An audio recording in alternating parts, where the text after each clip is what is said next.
if I talk about the three language formula, that is only for grade 6. So there are three languages they are asking for: language 1, language 2, and language 3. And if I talk about R1, R2, R3, right? If I talk about R1, R2, R3, and these are the languages. Languages mean two Indian language, any two Indian language, and one foreign language.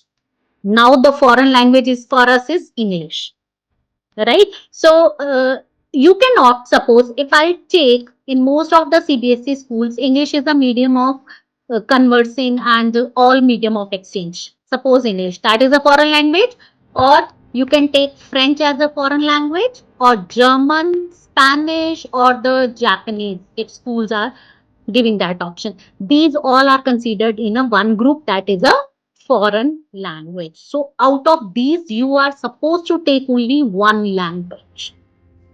L2, L3 is the Indian language. Suppose you opt here Hindi or Punjabi or any state language, suppose Marathi, any language.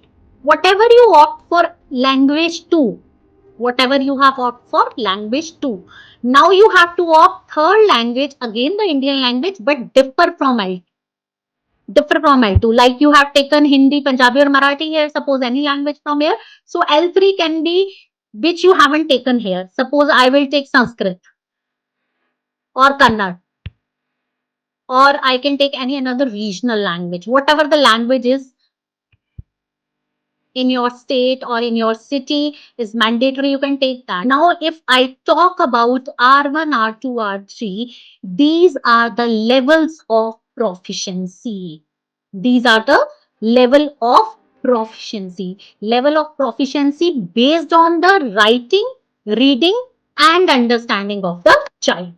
It means if I talk about R1, R1 is the highest proficiency.